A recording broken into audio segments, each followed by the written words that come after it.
Madame, monsieur, comment vous dire toute ma joie et celle de l'équipe de réalisation de cette émission. Simplement, je voudrais vous adresser nos salutations les plus chaleureuses. Bonsoir, bienvenue. Aujourd'hui, c'est ORTB Live Session depuis le Novotel Hôtel Orisha de Cotonou, le rendez-vous mensuel que nous avons pris désormais avec vous. Et aujourd'hui, pour notre émission, nous avons choisi de ne pas aller très loin, puisque celle que nous recevons est une grande dame de l'ORTB. Elle fait valoir ses droits à la retraite aujourd'hui et donc nous avons voulu remonter le temps avec elle pour découvrir son parcours inspirant, mais également parler de ces anciennes pratiques de l'ORTB qui est désormais à un tournant historique de son existence. Je vais la recevoir et je voudrais vous demander de vous mettre à votre aise. À tout de suite. Bonsoir, Dada. Comment vas-tu? Très bien, merci.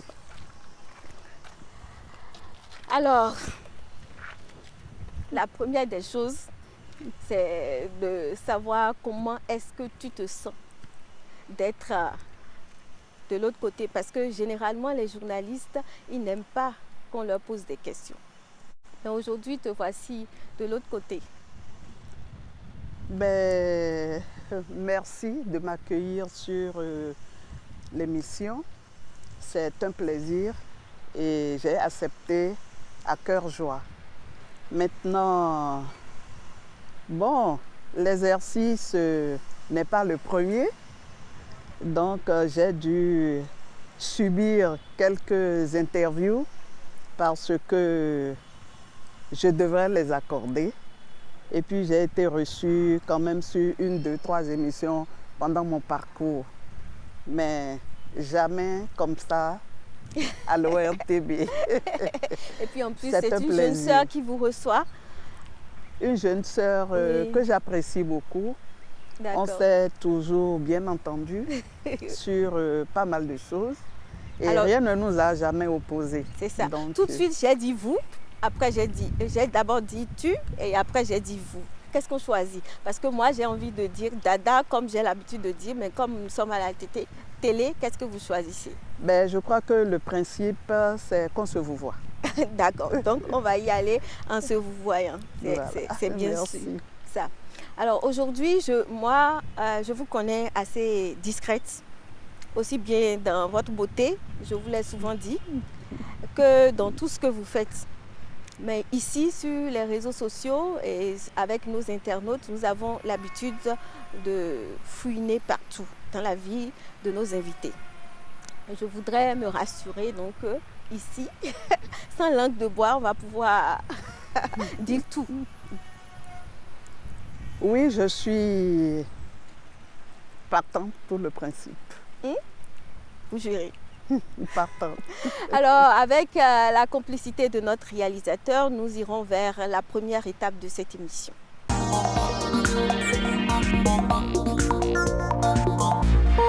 Betty Kessou, ça a été de tout temps votre nom d'antenne. Mais moi, je voudrais vous connaître à l'état civil. Le nom du mari, le nom du père, tout. Et les prénoms que je ne connais pas. Waouh! Mais c'est pas compliqué. Oui. Je suis Bertie Scolastique Marie Brun. Quoi? Bertie Scolastique Marie. Ah, là, Je suis née Brun. il va falloir que Épouse j'aille faire la Kessou. diction encore, hein, parce que là, je ne peux pas répéter le deuxième prénom là. Scolastique. D'accord. Et donc, je suis née Brun, épouse Kessou. Je suis née d'un père très gentil, mais qui a quitté cette terre très tôt, à 46 ans. Donc, j'ai perdu d'abord mon père en 1986, en novembre 86, et puis ma mère l'a suivi en juin 1987. Donc, je les ai perdus à quelques mois d'intervalle. Et je me suis retrouvée face à mes 3 petits frères et dont il fallait s'occuper. Ah, donc Bon, à 46 vous étiez ans, l'aîné? Je suis l'aînée. Ah, d'accord. Je suis l'aînée et à 22-23 ans, mon parcours était en cours, si vous permettez la tautologie. Donc, je n'avais encore abouti à rien. J'étais étudiante à l'université d'Abomey-Calavi et mes parents n'avaient pas encore accumulé une fortune en nous laissant. Donc, il fallait se battre. Il fallait se battre. Ça a été une grande bataille. Donc vous êtes 4 au total, c'est ça? Nous sommes 4 enfants nés de Feu Ignace Brun et Pauline. Et la maman, qui était-elle? Ben, ma maman, elle travaillait à la Cour suprême et elle était fonctionnaire. Vous êtes originaire de la ville historique du Bénin, Ouidah, n'est-ce pas? C'est ça? Oui, les Bruns sont originaires de Ouidah. L'aïeul, lorsqu'il a accosté, il s'est installé à Ouidah, à Arandigo. Mais chemin faisant, il a envoyé ses fils un peu partout à l'intérieur du pays pour se chercher, pour se faire. Parce qu'il a compris qu'il n'y avait pas que le négoce sur place à Ouidah qui pouvait faire vivre son homme. Donc du coup, mon grand-père, Marcelin Brun, lui, il s'est installé à Porto Novo et il faisait venir des noix de palme qu'il acheminait sur Ouidah pour l'acheminement. C'est ça. Et l'ancêtre, lui, en fait, il est venu d'où? Parce que généralement... Il est venu de Bordeaux. Bordeaux. De Bordeaux, Donc, le sud de la France, le pays du vin. C'est voilà. peut-être pour parce ça que les agoudas, généralement, bon, c'est soit des Brésiliens, Portugais. Bon, c'est un peu cela. Donc, vous êtes venu de Bordeaux. Cette fois, on va vous fouiller dans votre enfance. Elle a été difficile, c'est ça? Puisque vous dites que vous avez dû vous battre avec vos petits frères. Pour nous en sortir. Oui, pour vous en sortir.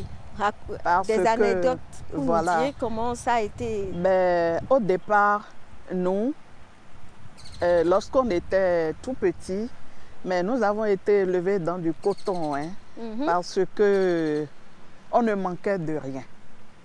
Ça, franchement, on ne manquait de rien. Et notre papa, très tôt, a connu le fret aérien, le fret maritime. Et donc, ça bougeait beaucoup. Il avait beaucoup de marchés. Il travaillait dans une société maritime et les moyens ne manquaient pas, honnêtement. Jusqu'au jour, brutalement, il tombe malade et quelques mois après, il décède. Ça a été le cataclysme. Et maman suit quelques mois après. On n'était pas du tout préparés. On n'était pas préparés et vraiment... Ça a été difficile Ça pour a vous. été difficile. Il Pourtant, fallait garder la tête froide, viser loin, choisir de se battre ou de dégénérer. C'est ça. Donc, on s'est battu. Les parents qui le pouvaient nous accompagnaient de leurs conseils, mais pas nécessairement des moyens. Oui. Mais il y a nos cousins qui vivaient en France et qui nous envoyaient un peu d'argent pour la survie. Parlez-moi de quelque chose que vous avez dû faire pour nourrir vos frères et soeurs. Bon, enfin, vous avez parlé. Vous vous rendez compte, je ne l'ai jamais dit, mais là, je le dis. Bon, la première activité que j'ai trouvée, c'est à la Loterie nationale du Bénin. Donc, il fallait remplir les bulletins. C'était un job pour les étudiants. Et on était à quoi, 20 000 francs par mois. Heureusement qu'on n'habitait pas une maison louée. On était dans la maison de papa. Donc, il n'y avait que les charges y afférentes. C'est ça. Mais j'ai dû regarder autour de moi et me mettre à servir du sandwich à mes collègues tous les matins pour arrondir les fins de mois. Pour arrondir les fins de mois. Et bien que les 3 mois renouvelés une fois soient arrivés à leur terme, mais j'ai dû continuer à faire ça. Sans Et doute. c'est là où mon mari actuel, on était tous les deux étudiants et il m'a beaucoup accompagné de ses conseils, il m'a soutenu. On n'avait pas beaucoup d'argent, mais on s'entendait bien et ça m'a boosté. C'est ça. Honnêtement, ça Et m'a quelles boosté. études vous aviez faites? Ben, j'étais partie pour faire la médecine. Ah. Donc, j'ai bouclé la première année de médecine et j'ai dû rentrer à Cotonou. C'était au Niger. Papa était en poste au Niger. Et c'est là où maman a eu sa première crise d'hypertension. Donc, Étant la seule fille, j'ai dû rebrousser chemin. Après mon bac, j'ai dû rebrousser chemin pour revenir m'occuper d'elle. donc, votre enfance, vous l'avez passée au Niger? À Cotonou. Ah, à Cotonou, c'est une fois que j'ai eu le bac que je suis allée au Niger rejoindre mon papa qui était en poste 2 ans avant. D'accord. Voilà. Et malheureusement, donc, Malheureusement, maman fait sa première crise. Elle fait sa première crise et il d'hypertension. fallait que je descende, que je m'occupe d'elle. Et vous savez, les études de médecine sont très corsées. Oui. Perdre 3, 4, 5 mois, je ne pouvais plus rattraper. Et là, rapidement, je me suis inscrite à l'université d'Abomey-Calavi et j'ai débranché parce que... Et M. Kessou, vous l'avez rencontré au Niger? Je l'ai rencontré à Cotonou. À Cotonou. À Abomey-Calavi. Ah bon, mais Calavi. Il rendait visite à sa petite sœur, étudiante elle aussi. Et c'est comme ça qu'on s'est rencontrés. Aujourd'hui, j'imagine que vous êtes mémé? Oui, oui, oui, oui. Dieu a béni l'union. Nous sommes parents de 3 enfants et quelques petits-enfants. Mais bravo, vraiment bravo. Et aujourd'hui, comment est-ce que l'histoire avec le journalisme commence, puisque vous étiez en train de dire que vous vouliez faire la médecine? Oui. Finalement, Finalement, je me suis inscrite en sciences économiques et ben, j'ai fini la première année et j'avais quelques reprises. Et là, je dis, ah, ma petite, c'est pas le moment de perdre le temps. Et j'écoutais à la radio des voix comme Marie-Constance Ebouglélé. Je voyais Michel Akan Badarou. Et je me disais, bon, ce métier, pourquoi pas? Ces belles voix que j'entends. Et je me suis inscrite en lettres en espérant m'introduire dans ce canal. D'accord. Je me suis inscrite Donc, en lettres, option linguistique, parce qu'on m'a dit que ça pouvait m'ouvrir les portes du journalisme. Donc, et à j'étais à Abomey-Calavi, j'ai fait une double inscription en sciences économiques et puis en lettres option linguistique. Parce qu'après la 2e année, il fallait choisir l'option d'enseigner. Et moi, je visais déjà le journalisme, déjà en ce moment, par nécessité et par amour de tout ce que je voyais, tout ce que j'entendais. Vous avez cité celles qui vous ont particulièrement inspiré. Mais les sciences éco, finalement, vous en avez Les sciences éco, finalement, j'ai abandonné parce que il fallait choisir et s'accrocher véritablement à ce que je voulais. Pour donner le meilleur de soi. Exactement, exactement. Et à l'ORTB, comment est-ce que vous faites vos premiers pas à l'ORTB? Ben, j'étais justement étudiante lorsque le concours de recrutement des speakerines a été lancé à la radio. Et il fallait se présenter et le concours devait se faire en 3 étapes. À l'étape de l'écriture, on était plus d'une centaine à s'être présentés, dépôt de dossier, inscription, et puis la liste est sortie, on nous a convoqués pour composer. Et puis, bon, une vingtaine retenus pour la 2e phase, qui était la phase orale. Donc, il y avait Didier Faladé, il y avait des doyens. Oui, d'alors, M. Adounvo était membre du jury.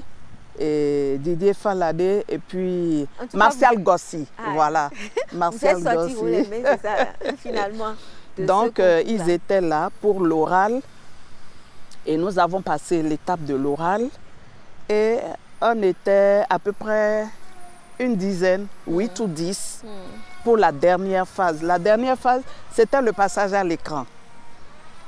Donc, on a fait un petit stage avec Cousine Angèle qui nous a appris le b.a.-ba de la façon dont il faut se tenir devant l'écran, ce qu'il faut, ce qu'il ne faut pas.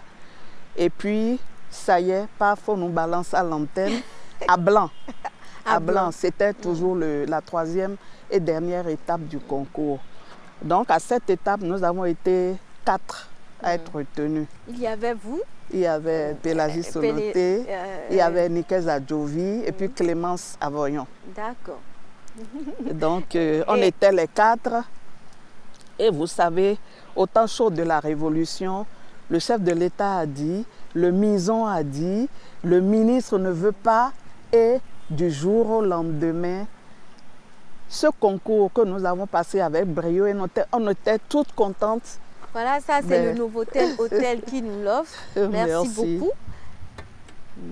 C'est gentil. Merci beaucoup, très gentil à vous. Voilà.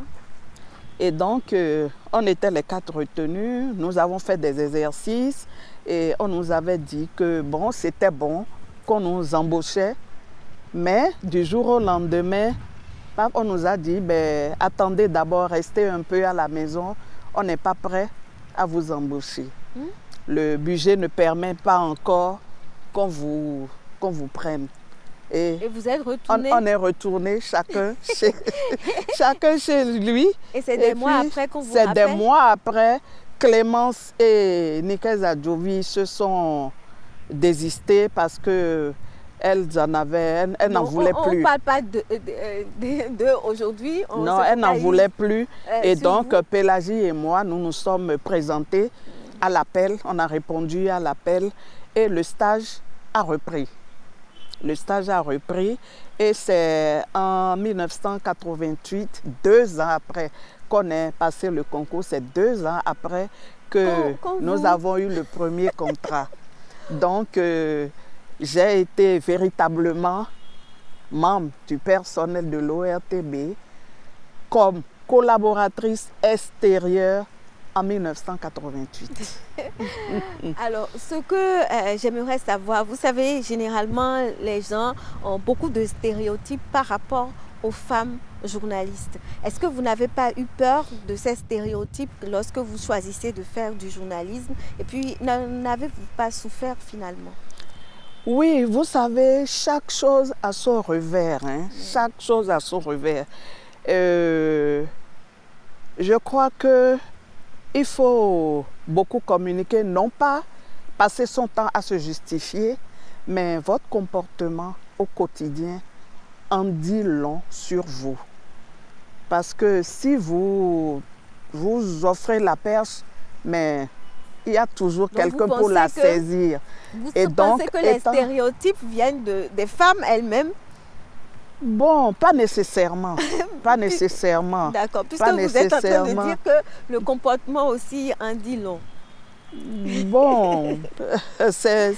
Parce que clairement, les gens racontent que les femmes journalistes ne sont pas sérieuses. Voilà. Alors que, en fait, elles sont bon, à la portée de tout le monde. On est exposé autant que les journalistes hommes qui sont des présentateurs. Tout Donc à fait. Ce n'est pas une question forcément de comportement. Voilà, c'est pas à la base. À la base, ce n'est pas un problème de comportement. Et je ne peux pas dire que je n'ai pas subi des pressions, des propositions, parfois indécentes, mais parfois tranquillement. On vous dit, mais vous êtes une beauté discrète, mais qu'est-ce que vous êtes belle et tout. Et bon, vous savez, il faut savoir où on va, qu'est-ce qu'on fait, jusqu'où. Voilà, jusqu'où vous pouvez vous permettre une certaine liberté sans porter préjudice à votre image. Vous voyez. Aujourd'hui, Donc, vous voyez vos sœurs, la jeune génération, n'avez-vous quand même pas l'impression, puisque vous évoquiez tout à l'heure le comportement de la femme elle-même, n'avez-vous pas l'impression qu'elles mettent un peu trop l'accent sur le plastique et prêtent donc flanc à ces stéréotypes? Oui, vous savez, ce débat est vieux, mais toujours d'actualité. Toujours d'actualité. Vous savez, il y a des femmes journalistes qui finalement ont épousé un ministre ou un député. Ça a commencé par les avances de l'homme politique ou de cet invité que vous avez reçu et qui trouve en vous la personne qu'il lui faut. Vous savez, ça dépend, ça dépend. Ça dépend de ce que vous voulez, de ce que vous voulez faire de votre vie. Votre vie, vous la voulez d'une manière ou de l'autre. Donc, ce n'est pas nécessairement le regard extérieur qui doit vous guider.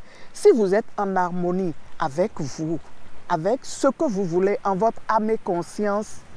En fait, je voulais que vous faites dire qu'il faut en fait aller vers la formation au lieu de s'occuper exclusivement du plastique. Mais bon, la formation est obligatoire. Parce que moi, j'ai l'impression aujourd'hui que beaucoup de femmes qui viennent au journalisme pensent que le fait de présenter un beau visage, le maquillage, et puis ça y est, il faut aussi se faire former parce qu'en tant que journaliste, on doit pouvoir... C'est sur ce plan-là que je voulais que vous nous donniez quelques conseils, pour la route. Ok, mais bon, quand je prends mon cas, l'opportunité que j'ai eue, c'est d'entrer à l'ORTB par le biais du concours des speakerines. Mais 10 ans après, je suis allée me former. Oui. J'avais déjà 3 enfants, mais j'ai laissé ma famille. Voilà. Je suis allée me former. J'ai fait une école de journalisme en bonne et due forme. Et après je suis revenue, et je suis revenue servir. Et c'est peut-être ça qui fait ma force parce que je ne suis pas accompagnée politiquement. Et si mes responsables hiérarchiques ont cru en moi jusqu'à me confier des responsabilités, je crois que j'apporte un minimum à ce qu'on me confie au quotidien. Sinon, j'étais speakerine.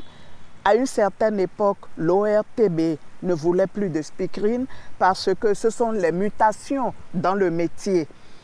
Les speakerines ont été réorientées dans d'autres secteurs de la maison. Et c'est comme ça que moi, je suis allée au journal télévisé et je faisais les reportages, j'écrivais les brèves et j'ai fait mon chemin tout doucement. Lorsqu'un jour, le rédacteur en chef me dit « Mais Bertie, tu as présenté longtemps, maintenant tu fais des reportages, je crois que la semaine prochaine, je vais te mettre à l'antenne, tu vas nous présenter le journal. » Et c'est comme ça que ça s'est fait. Mais chemin faisant, j'ai senti la nécessité d'aller me former. Et soutenu par 1, 2, 3 personnes, mon mari en premier, et puis un petit accompagnement. Et je suis allée. La formation est indispensable. Parce que vous avez beau, on dit souvent que le métier, c'est à force de le pratiquer qu'on se renforce. Mais il y a les fondamentaux qu'il faut aller apprendre, absolument. Donc, je suis retournée à l'école en bonne et due forme et je suis revenue avec mon diplôme. Finalement, vous n'avez fait que la télé, presse écrite, radio? Voilà, je n'ai appris la radio et la presse écrite qu'à l'école. Heureusement ou malheureusement, je n'ai fait que de la télévision pendant les 35 ans de mon parcours. Je n'ai connu que la télévision. En tant que journaliste, quelle a été votre spécialité? Moi, je vous ai entendu sur des reportages santé. Oui. Est-ce que c'était pour adapter à votre rêve C'était un peu cela. C'était un peu ça. Donc, j'aime beaucoup le secteur de la santé et je m'intéresse beaucoup à tout ce qui a trait à la santé de la mère, la santé de l'enfant et de plus en plus maintenant la santé des personnes du troisième âge. Donc, parce que vous êtes en train de virer vers là-bas ou bien c'est à cause de ça? Je n'ai pas eu le temps de le faire de façon approfondie parce que sur les 35 ans de mon parcours, j'ai passé 15 ans à des postes de responsabilité. Donc, je n'avais pas vraiment le temps matériel pour m'appesantir véritablement. Mais vous avez été aussi correspondante d'un média dont j'oublie le nom en fait. Parlez-nous de cette aventure-là. J'ai été la correspondante de l'AITV. C'est l'Agence internationale de télévision. Et comment ça se faisait? C'est une boîte de production basée en France et qui était dans les locaux de RFO. Donc, le travail qui se faisait à l'AITV était diffusé sur RFO, la radio, la télévision et les 15 pays d'outre-mer, et puis par TV5. Et ce qui s'est passé, c'est que lorsque j'ai été en formation en France, à l'École supérieure de journalisme à Paris, j'étais dans le 13e rue Tolbiac, j'ai été remarquée par un de mes professeurs. Mes exercices de reportage ou même lorsque nous étions en congé, moi je prenais mon billet, je rentrais rapidement, je faisais mes reportages sur place que je ramenais, mais il a trouvé en moi du potentiel et il a dit « Ah mais écoute, vous Bertie, je vais vous introduire quelque part où vous serez à l'aise ». Et c'est lui qui m'a envoyé en stage à l'AITV à la fin de ma formation. Donc, je suis restée à la rédaction. Je suis restée à la rédaction avec eux les derniers mois de mon séjour et ils m'ont proposé d'être leur correspondante à Cotonou. C'est comme ça que ça s'est fait. Ce que je voudrais savoir, la première fois lorsque votre rédacteur en chef décide de vous mettre à l'antenne pour présenter le journal, comment est-ce que vous vous êtes senti? Est-ce que vous avez titubé? Racontez-nous votre première... Mais cette première présentation, vous savez, devant la caméra, votre cœur bat toujours. J'ai bégayé un peu, mais ça a coulé par la suite. Et il n'a plus arrêté de me programmer.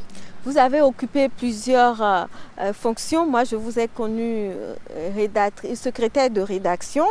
Je vous ai connue également au niveau de Bénin Business 24. Quels ont été à ces postes-là vos forces et faiblesses avec du recul? Ben, lorsque je prends du recul, je me dis, mais à mon poste et avec tout ce monde que j'ai pratiqué, que j'ai encadré, mais il y a du potentiel à l'ORTB. Il y a du potentiel. Mais malheureusement, c'est-à-dire que si les moyens accompagnent, il y aura du travail excellent. Je vous donne un exemple tout simple. Oui. En 15 ans, j'ai été secrétaire de rédaction sur La Une, j'ai été chef production sur BB24, j'ai été rédactrice en chef et j'ai fini chef des programmes. Mais savez-vous que les 4 ans que j'ai passés étant chef des programmes, je cours après les productions du côté de La Une, du côté de ceux qui veulent bien faire un plateau, me faire une émission pour meubler mes programmes. Je n'ai pas acheté un seul programme. J'ai parlé, je me suis fâchée, j'ai écrit, j'ai tout fait, mais je n'ai pas acheté de programme. Ce n'est pas que ma hiérarchie n'en veut pas, mais c'est tout dernièrement, il y a quelques mois, qu'on m'a autorisé à parcourir mon catalogue et à envoyer quelques propositions pour voir si le budget à venir peut permettre qu'on achète. Il y a une autre question qui me taraude l'esprit, c'est en rapport avec vos relations avec les femmes. Les femmes disent souvent que les femmes, quand elles sont chefs, elles deviennent des louves pour les autres femmes qui sont dans les rangs. Comment est-ce que vous avez vécu tout ça? Est-ce que vous avez eu des relations conflictuelles avec les femmes? Comment ça s'est passé? Pendant toutes ces années que j'ai passées à la tête d'un service ou de l'autre, moi, c'est la douceur qui me caractérise. Lorsque vous m'approchez, je vous accueille d'abord et puis ça dépend de qui vous êtes et la suite, on verra bien. Voyez-vous, donc je n'ai pas d'a priori lorsque je rencontre mon prochain ou mes collaborateurs. Le souvenir le plus agréable que vous avez eu dans l'exercice de votre métier? Votre souvenir le plus agréable? Mais c'est lorsque je ne m'affirmais pas encore complètement, mais qu'à l'extérieur, on a reconnu mon potentiel. Alors là, j'étais aux anges. Mon professeur qui m'a... Non, j'ai été distinguée là-bas à l'école. Mais le professeur qui m'a remarqué, qui m'a propulsé, mais franchement, je dis, c'est véritablement mon métier. Là, je m'accroche, je le fais bien, je donne tout ce que je peux pour accomplir ce qu'on me confie et voilà. Je retiens qu'on doit se battre. C'est ça, il faut se battre, il faut se former. Et c'est avec ces notes-là que je vous déclare admise pour cette première étape de notre émission.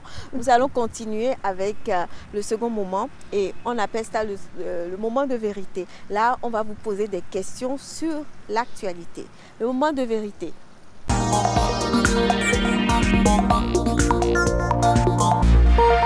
Alors, le jus, c'est pour vous, hein? Merci, je vais le déguster avec plaisir. Généralement, quand on prend du jus, on salive. C'est voilà. Pour ça que vous n'avez pas envie. Exactement. Et c'est pour ça d'ailleurs qu'on ne prend jamais un verre d'eau avant d'aller à l'écran. Vous pouvez y aller avec votre verre d'eau à côté au cas où.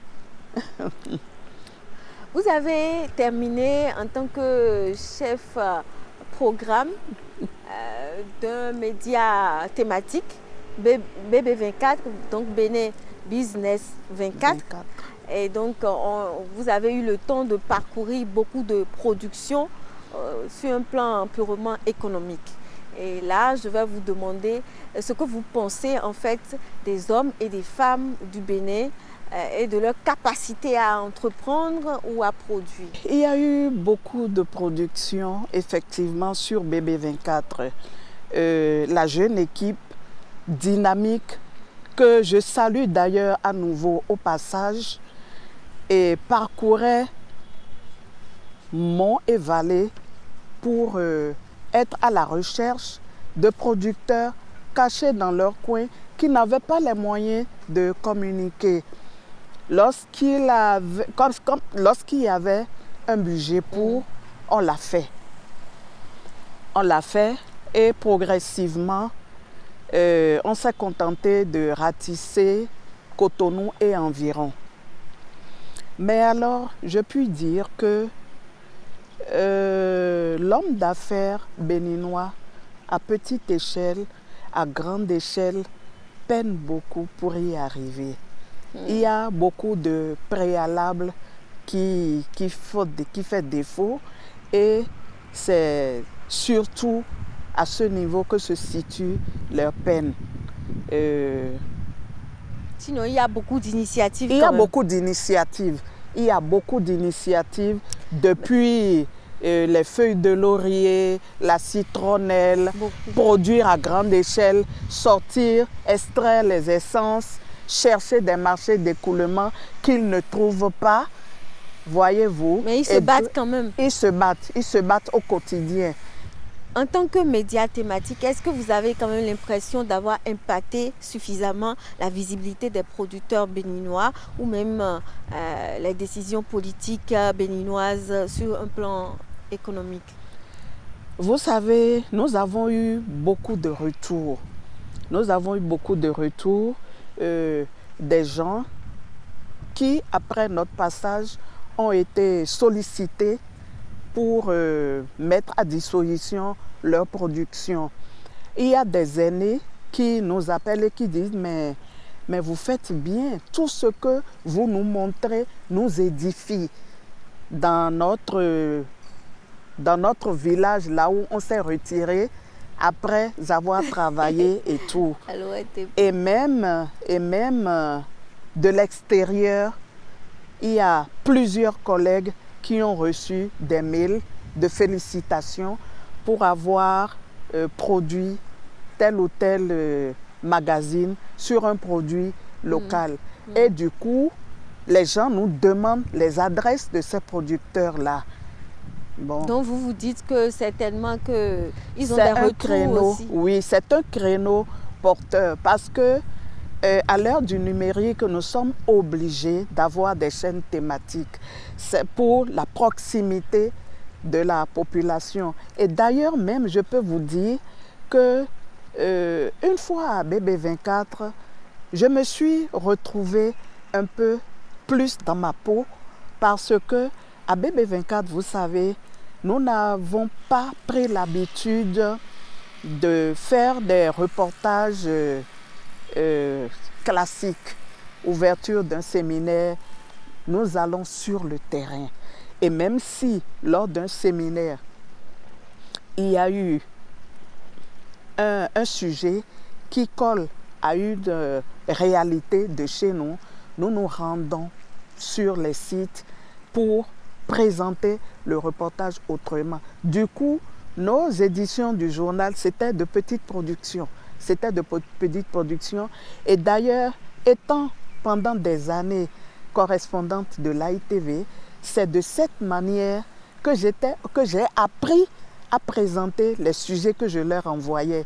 Donc du coup, j'étais vraiment bien dans ma peau avec une équipe dynamique, malléable et prête à y aller. Aujourd'hui, il y a un accord de partenariat avec la Chine qui permet au Bénin, d'exporter la variété d'ananas pain de sucre. C'est une lumière pour les producteurs béninois ou pas? Oui, je crois que nous n'allons pas exporter que du coton. Nous sommes partis du coton. Nous avons commencé à exporter les noix d'anacarde. Maintenant, c'est le pain de sucre. Mais c'est heureux que nous ayons cette ouverture. N'entre pas en Chine qui veut. Et si le Bénin a pu percer ce marché, moi je dis bravo. Surtout le pain de sucre, il paraît que le pain de sucre est très prisé à l'extérieur. Et nous avons une bonne variété, il paraît. Nous avons une bonne variété et je crois qu'il faut qu'on encourage les producteurs à produire pour qu'il n'y ait pas rupture.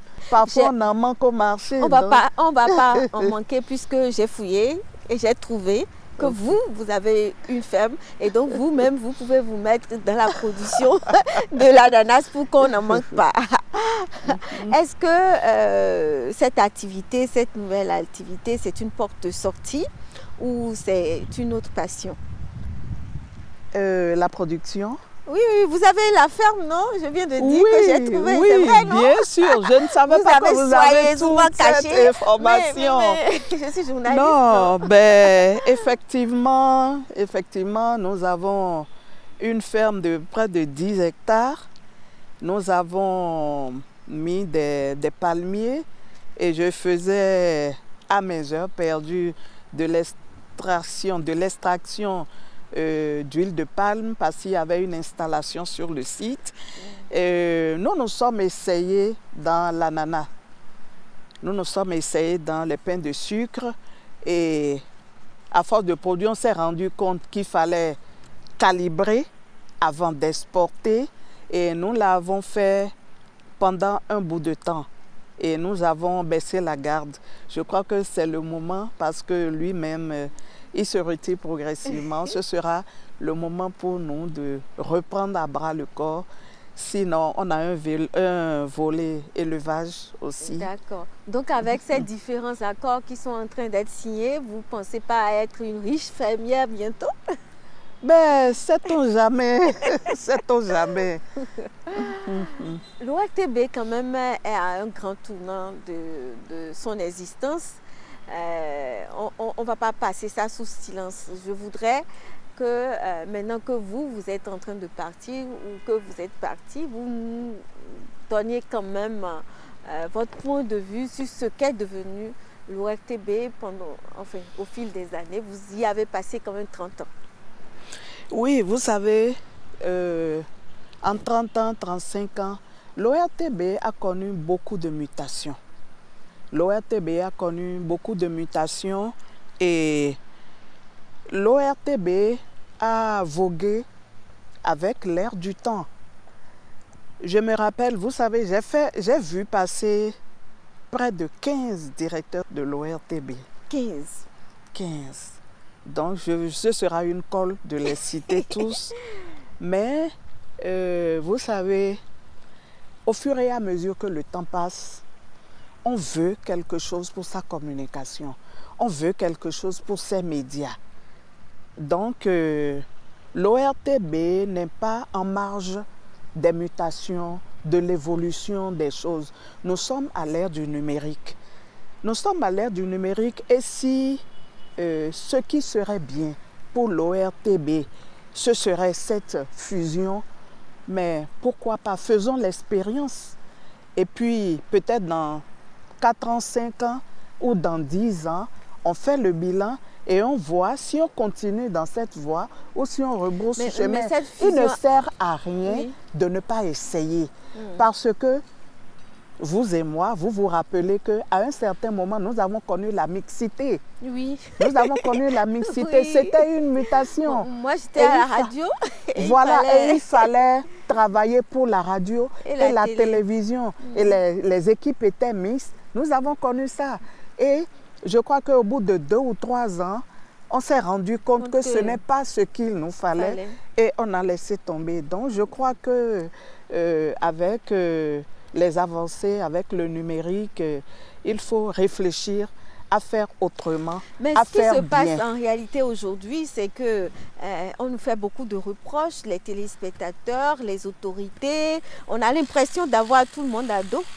Et cette fusion que vous pensez être peut-être une bonne solution, oui, on ne sait jamais. Paraît comme une sanction. Ah non, honnêtement... Vous n'avez pas cette impression? Non, je n'ai pas cette impression. Une punition, mais au moment de la mixité, on avait dit la même chose, que c'était une punition. Vous savez, tout ce qui est nouveau choque à première vue. Moi, j'ai du mal encore à dire SRTB, mais j'espère que ce sera une belle aventure pour nous. Oui, parce que nous avons connu Radio Nationale, il y a eu beaucoup de mutations. Oui, il y a eu beaucoup de mutations.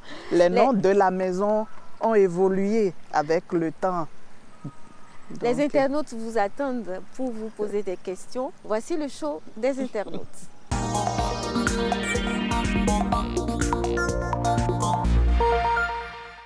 Alors, ce sont des questions que les internautes vous ont posées en commentaire lorsque nous avons mis le visuel. Un internaute avoue que vous l'avez influencé par la qualité de votre diction. C'est l'occasion de partager votre secret. Je la tiens de cousine Angèle. C'est avec elle que j'ai fait mes premiers pas en télévision. Donc, c'est elle qui nous a entraînés, Elle était très dure avec nous, mais il le fallait. À cela, s'est ajouté les copies des speakerines à l'extérieur. Je demandais à des parents et amis de me copier les éditions du journal et les speakerines qui intervenaient en France, au Canada, en Angleterre. Et les voyageurs me ramenaient ces copies-là parce que en ce moment, nous n'avions pas la possibilité de regarder les chaînes étrangères depuis le Bénin, depuis Cotonou. Donc, c'est ce que j'ai fait. Mais l'internaute veut des secrets. Parce que là, vous avez juste dit que c'est Cousine Angèle, vous avez lu les... Est-ce qu'il n'y a pas des exercices pratiques pour avoir une bonne diction? On m'avait dit qu'il fallait mettre, par exemple, un bic, regarder devant son miroir. Oui, ça prend. Comme ça. Oui, ça, c'est tellement évident que, bon, je ne savais pas qu'il fallait le dire. Ah oui, il faut se regarder parler. Il faut se regarder parler. Et puis, j'ai beaucoup fait l'exercice avec ceux qui étaient disponibles pour moi, à côté de moi, mon frère ou mon mari ou un ami. Et puis, je dis, est-ce que ma bouche se tord quand je parle? Oui. Est-ce qu'il faut parler droit ou bien c'est un peu... Comment avez-vous souvent pris les critiques du public contre la chaîne mère? C'est pas moi, il y a des critiques qui sont avérées, mais il y a des critiques pour critiquer. Parfois, on critique l'ORTB pour critiquer, mais parfois, les critiques sont avérées. Donc, il faut savoir faire la part des choses. Et puis, on ne saurait répondre à tout le monde. Voyez-vous, il y aura toujours des gens pour critiquer ce que vous faites, même si vous le faites bien. Même à petite échelle, au niveau familial ou au niveau de la société, il y aura toujours des gens pour critiquer ce que vous faites. Nous sommes pratiquement à la fin de notre émission, notre entretien. J'espère que vous l'avez aimé. Mais je ne vais pas vous laisser partir sans vous demander si vous avez le sentiment aujourd'hui d'avoir laissé l'ORTB en de bonnes mains. Est-ce que vous pensez que vous avez une bonne relève? Le sentiment d'avoir quand même fait une bonne carrière? Oui. J'ai le sentiment d'avoir fait une bonne carrière et si c'était à recommencer, je n'hésiterais pas. J'aime mon métier, je me suis adonné corps et âme, j'ai donné le meilleur de moi-même. Pas de regrets, rien? Pas de regrets, pas de regrets. La seule chose, il y a une seule chose que je regrette, c'est le jour où nous avons décidé tous ensemble d'inviter une personne quand même d'un certain âge et d'une certaine trempe qui s'est déplacée, qui est venue. Nous l'avons installée et puis au bout d'une demi-heure, nous recevons des ordres de ne pas enregistrer. Ça arrive malheureusement.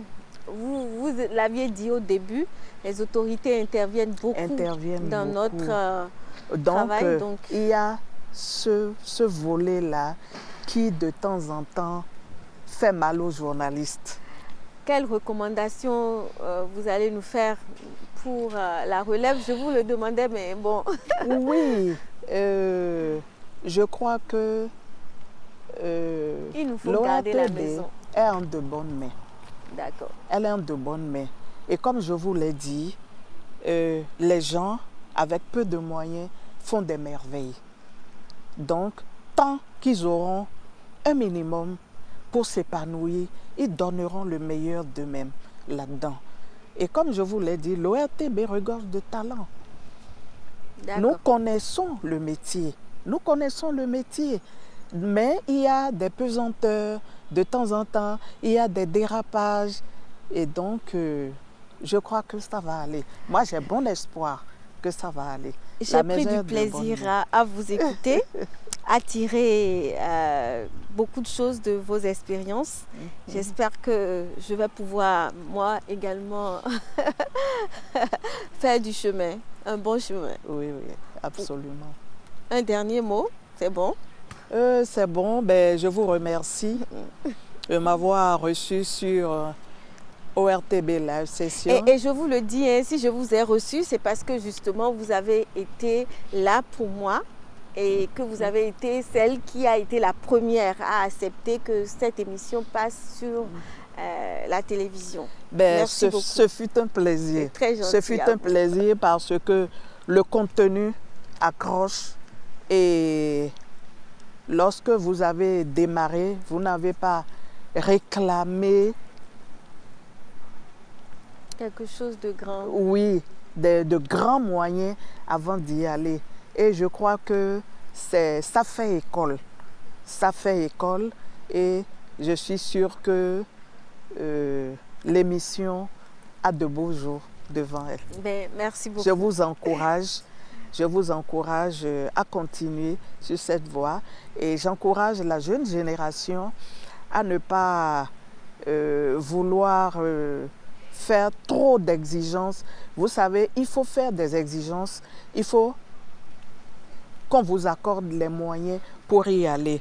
Mais sachez également innover pour qu'on puisse vous accompagner. Voilà, innover pour qu'on croie en vous et qu'on vous accompagne. Alors, Tata Betty, je n'ai pas envie de vous laisser partir, mais nous sommes définitivement à la fin de cette émission. J'ai pris du plaisir à vous écouter et j'espère également que les internautes et nos téléspectateurs pourront tirer beaucoup de vos expériences pour, pourquoi pas, accomplir avec beaucoup de courage leur carrière. Vous retrouverez cette émission en nouvelle diffusion demain à partir de 16h sur BB24, également sur la 1. Je veux parler de l'ORTB demain à 14h pile. Merci et à très très bientôt. On va quand même prendre nos verres. Je vous célèbre.